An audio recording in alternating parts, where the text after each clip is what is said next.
Welcome to Global Chat with your host, Robert Leonard Rope. Our guest today is Mark, an educator born in England and currently residing in France.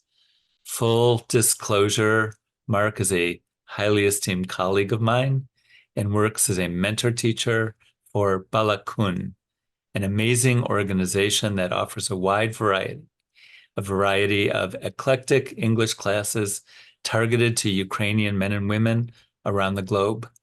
Mark, welcome. Hi, Roberto. Pleased to be here. Thank you for inviting me onto the podcast. Thank you for coming, and you're my second guest.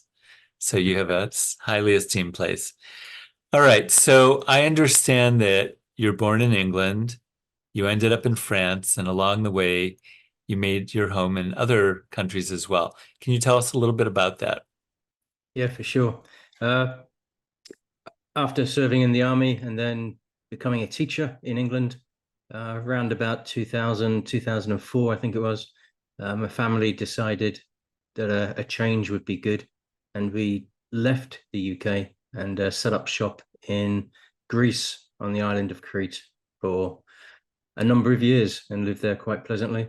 And after a wee while, we then moved on to France and set up here around about 2013, I believe.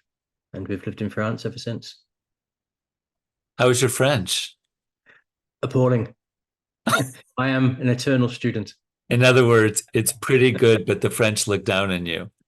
I wouldn't say they look down, but they have to often help me and prompt me. But Help you impromptu. Yeah. I can get away with, I can converse at a reasonable level on topics I'm familiar with. I'd put myself at an A2 standard, high A2, low B1 on the. That means intermediate. Yeah, kind of, sort of. Yeah. Do you miss England? Not really, no. If I missed England, I'd have gone back to England. I'm quite happy here in France. All right. I can get all that I need. I'm well catered for. You've joined, there must be a community of Brits in England. There's several States. communities. Yeah, expats, as some like to call themselves. Immigrants is what we really are. But yeah, there are small communities in various towns close by. I know a few people. I don't actively seek out an expat lifestyle. Right. I prefer a French lifestyle. That's why I'm living here. Yeah. All right. Well, thank you. Maybe I'll get to visit you in France sometime. Always welcome. Get the best of all worlds. Let's go to the elephant in the room, that is the war in Ukraine, the Ukrainian situation. What brought you into that? What got you involved in all of that? I've had an interest in what is going on in Ukraine since about 2014, after the start of what I would call the invasion, when the Russians moved into both Crimea and then the eastern oblast of Luhansk and Donetsk. I've followed what's happening very closely. I think my previous military background is the reason why I'm interested in what's going on. I've followed it since then, and my interest is in, I would like more support for the Ukrainian people. I would like to see more Western support to actually help them win the war, rather than what appears to be a drip feed of supplies, which enables them to contain the war. But that's a big political move by powers beyond my control, but that's what I would like to see. Thank you for that honest assessment. Since the start of the most recent Russian aggression, millions of Ukrainian lives have been disrupted, as well, you know. At least tens of thousands have been killed. Thousands of Ukrainian children have been kidnapped and deported to Russia, and many more thousands of people have been severely injured. So many people are now living with amputated limbs, particularly in Ukraine. It's all a bit overwhelming. What's your perspective on the current war and ongoing genocide? Okay, well, there's a lot to sort of unpack there. things such as the deportations, the kidnappings that the Russians are carrying out, that harks back to, I mean, Soviet times, and even before Soviet times, to Imperial Russian times, when the same methods were used. It's a continuation, in my mind, of what they previously have done, they being the Russians, and what they continue to do now. However, this time around, it's so much more visible. In the past, these things could be hidden, were kept out of sight, say in the Imperial Russian times. But in the Soviet times, people were aware of some of these things going on, but we didn't have it didn't have the visual impact it has today.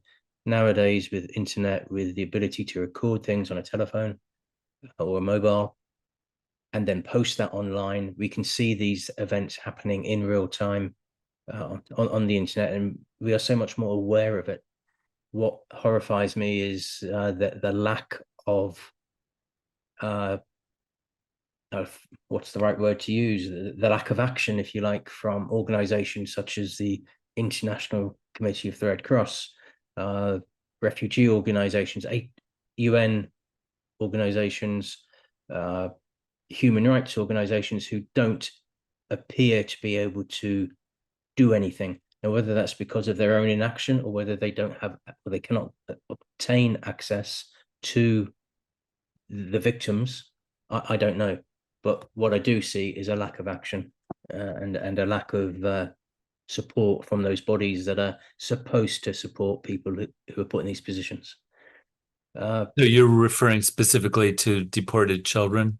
Yeah, deported children, deported adults. I mean, it's not just children, it's also deported adults. Many adults have been filtrated or put through filtration camps and pushed into various parts of Russia. If they have survived the filtration process, that is. Yeah. There appears to be an element that perhaps don't survive the filtration process. What's happened to them?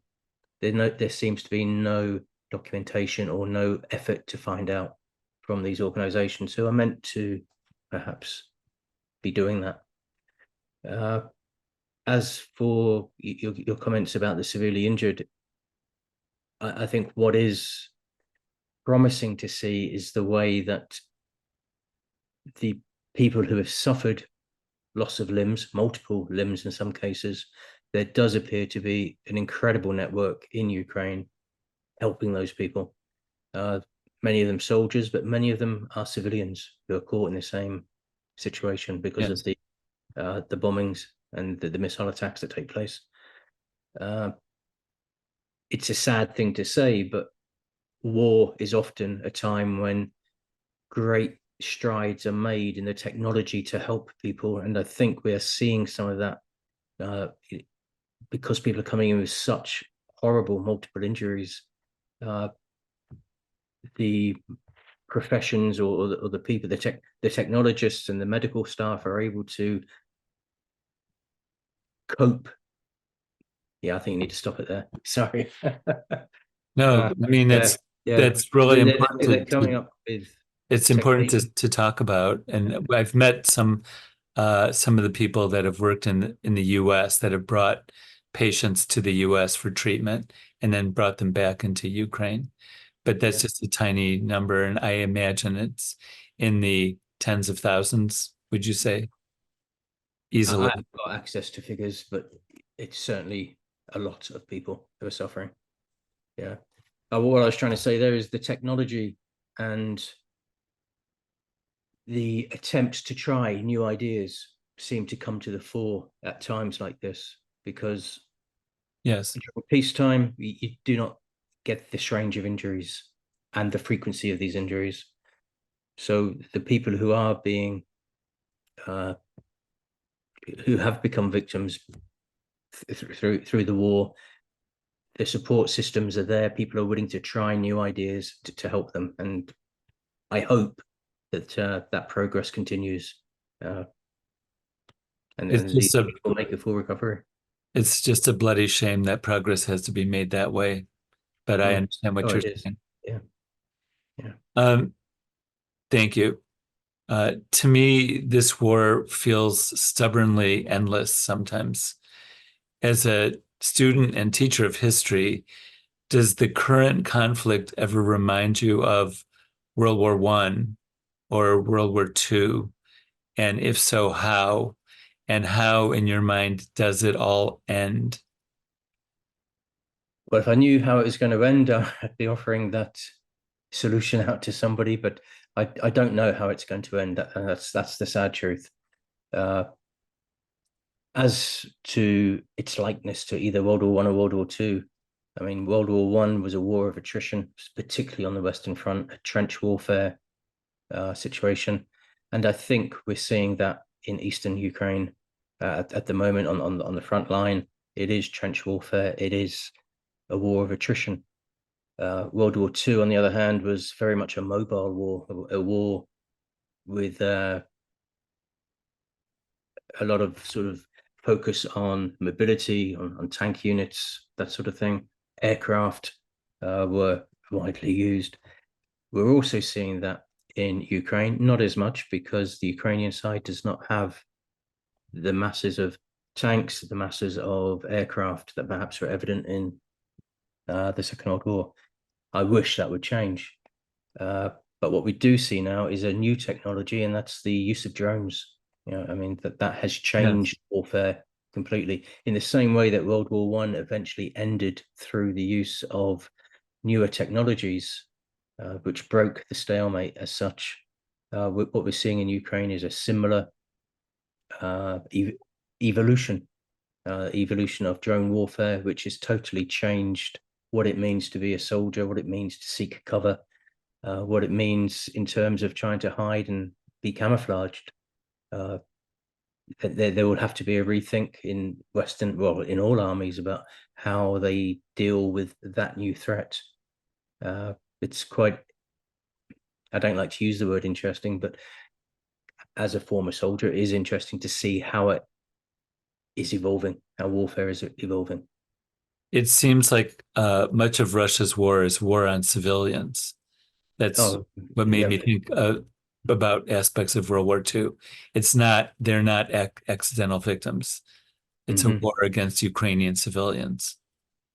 And we seem to see it every day with Yeah. attacks on cities, hospitals, parks. Yeah.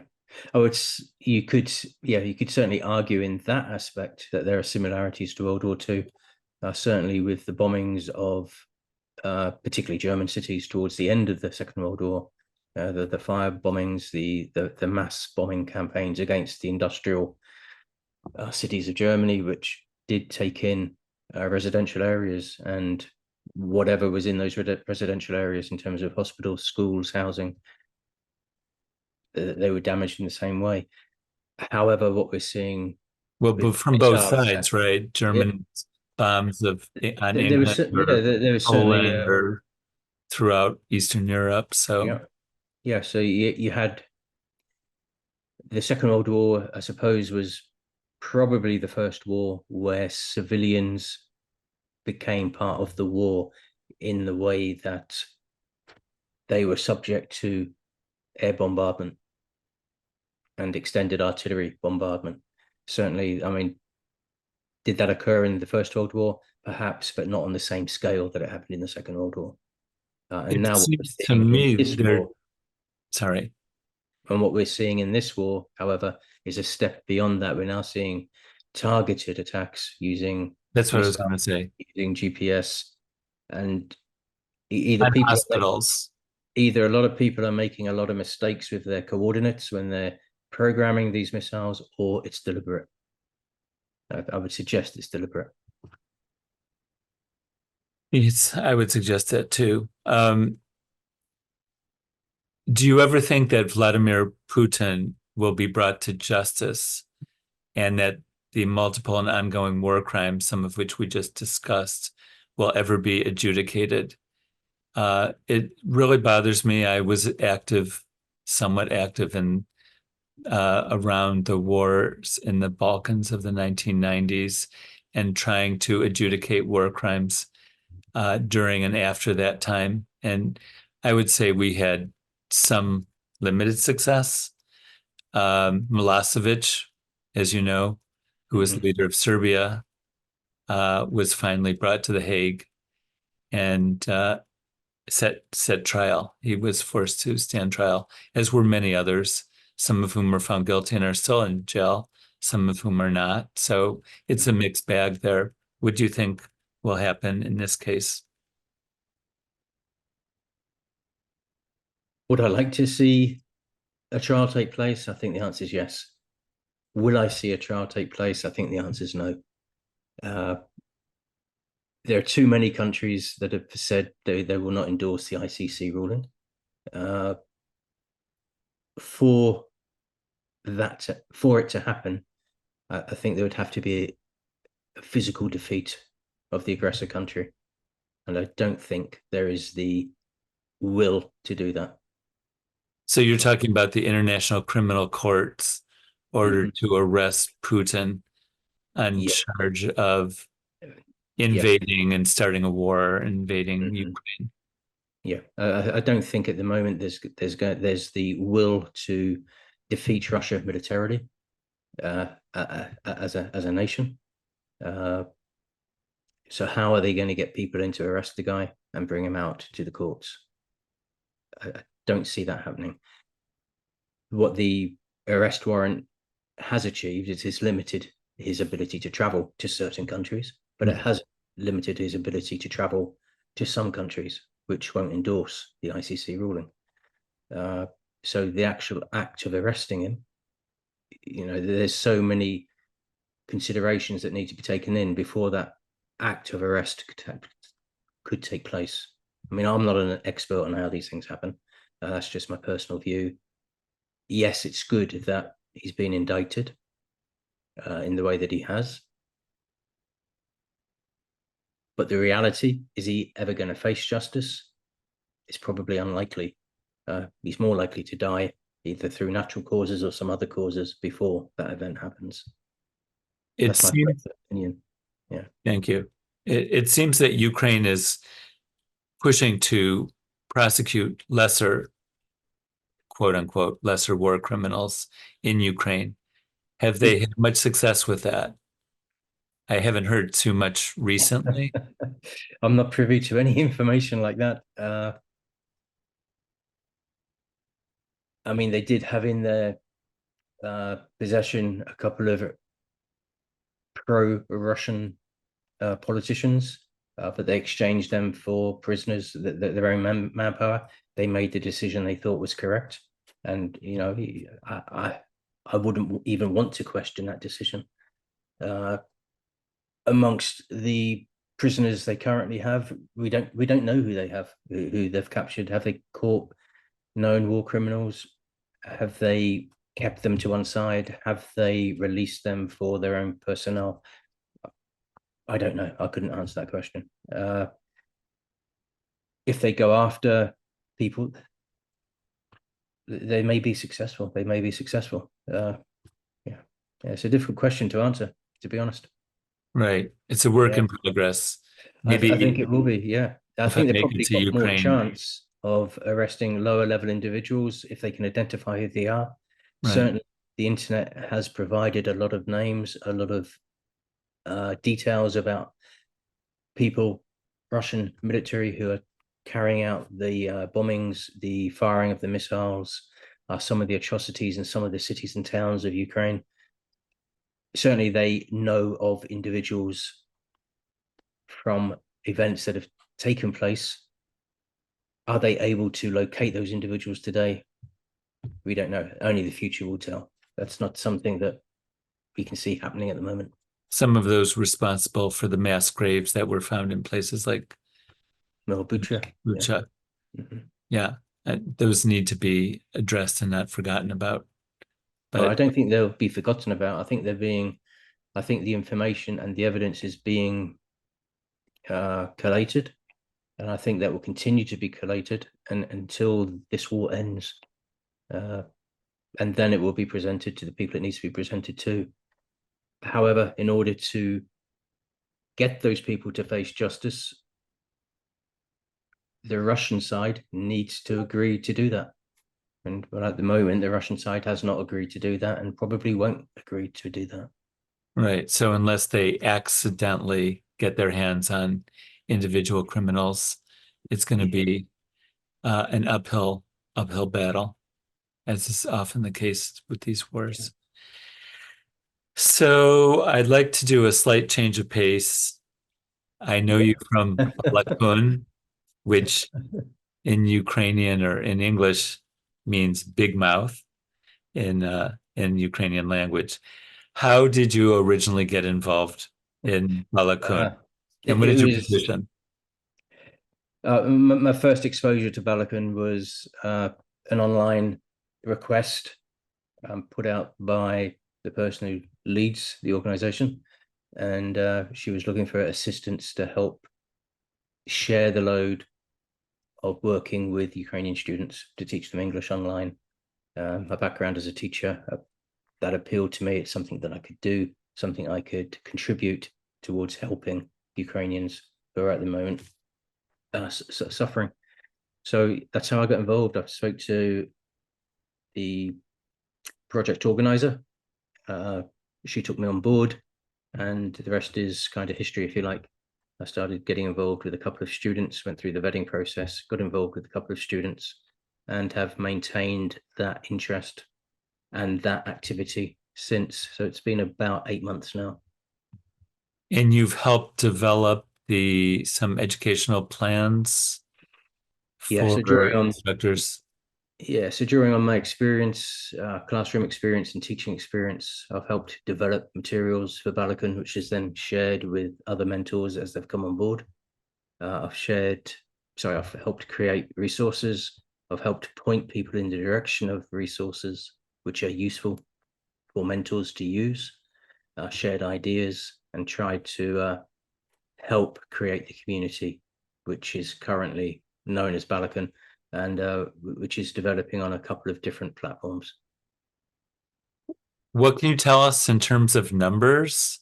How many students are being served? How many volunteer because teachers, we're a myself, are distributed around? because Is we're a that distributed is it network, that private information that private information I information? know I can share what I know, but I don't know all of it. Yeah. uh yeah, we're all distributed around the globe. There's a couple of people who are looking after what you could term the HR process, what you could term the vetting process, and another person involved with matching students with mentors. I believe the latest figures are around about 600 students and mentors matched uh, for individual one-to-one lessons.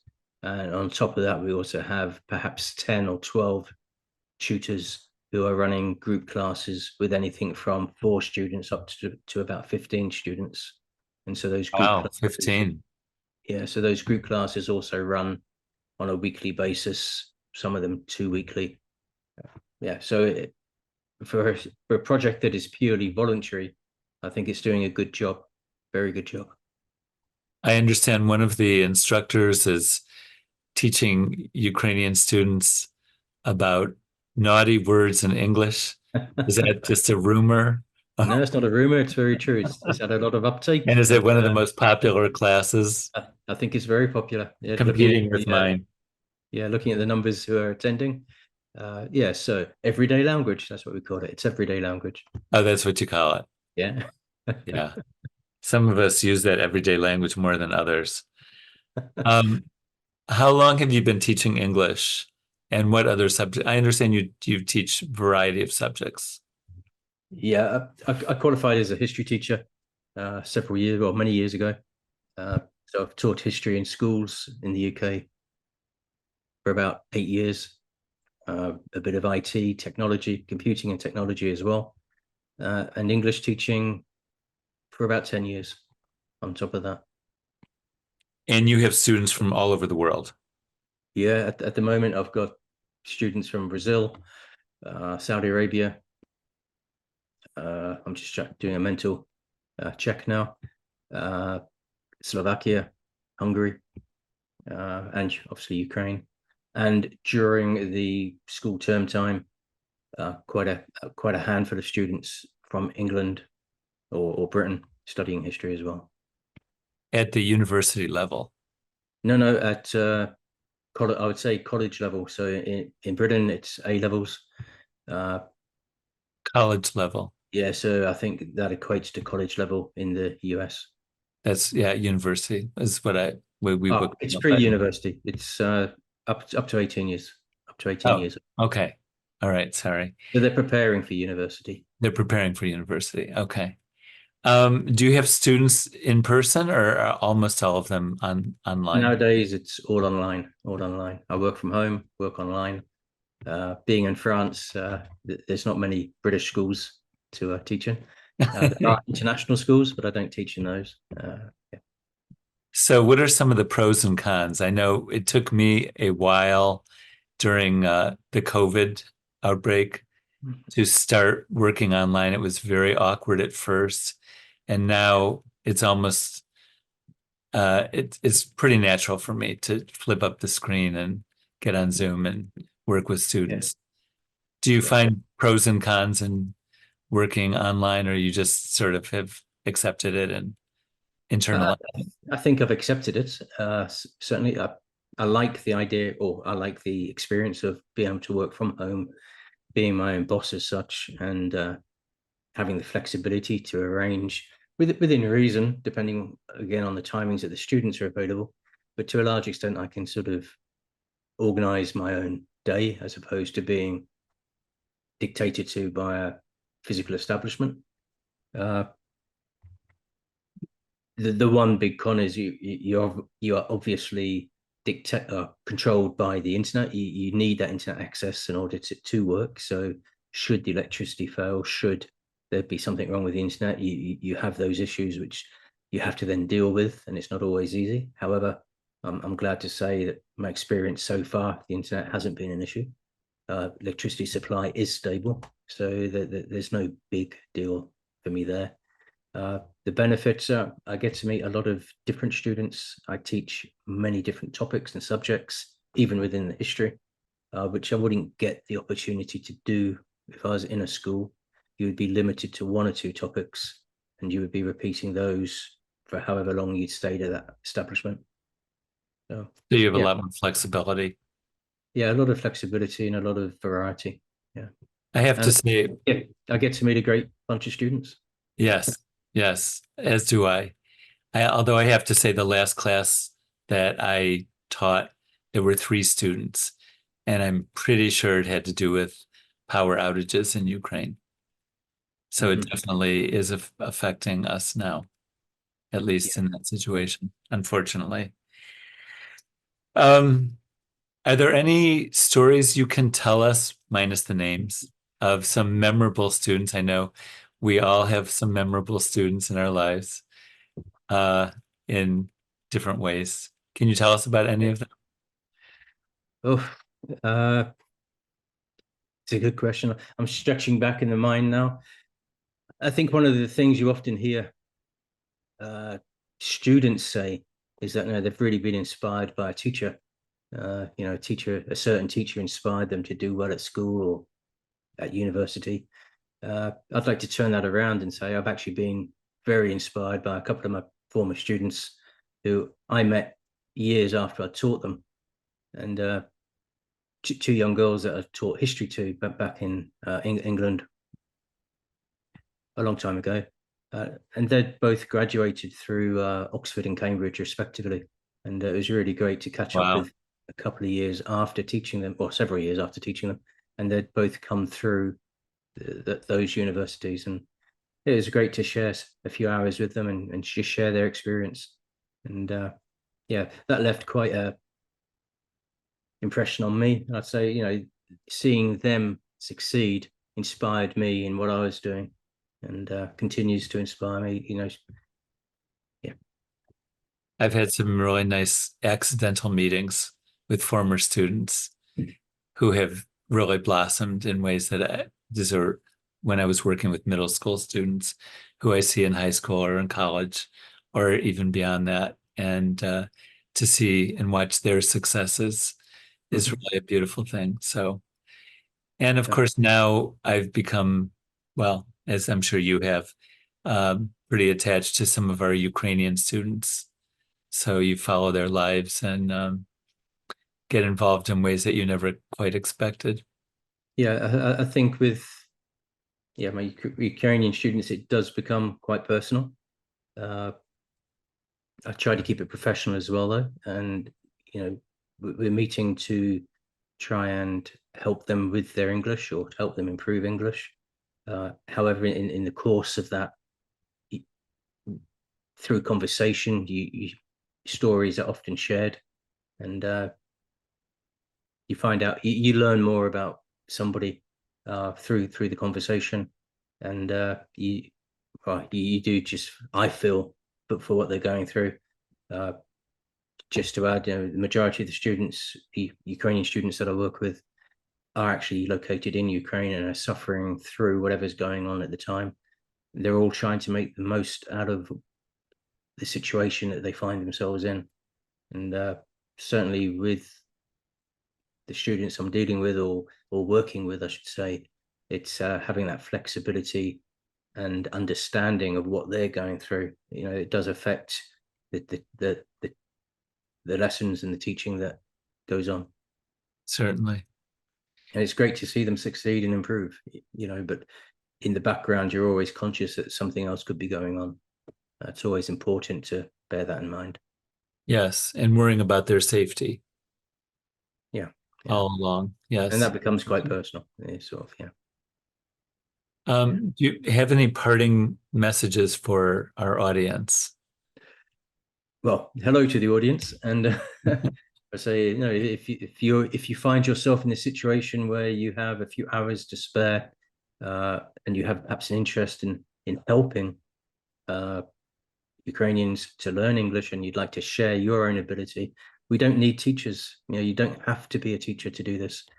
Most of our mentors are exactly that. They're mentors. They're people who are able to converse in English and are willing to share that with our students to help improve their conversational skills and their ability to communicate in this particular tongue. So yeah, if you're interested, if you have the time, please contact Roberto, and he would be able to put you in touch with Balakan to take that a stage further. Well, thank you so much for joining us today, Mark. It's been a pleasure. Some difficult questions, which evocative you handled, subjects. amazingly. I always tell Mark that he's hired for the BBC because he's got such a great voice and is so articulate. So, and I'm very impressed by these wonderful Brits that we have in the entertainment world and the educational world, and now as a friend of mine and a mentor for me, working with Ukrainian students, which is also my passion. So please follow us on YouTube or wherever you get your podcasts. This is Robert Leonard Rope for Global Chat saying thank you for listening and ciao. Slava Ukraini. Slava Ukraini. Glory to Ukraine. Okay, take care. Bye-bye.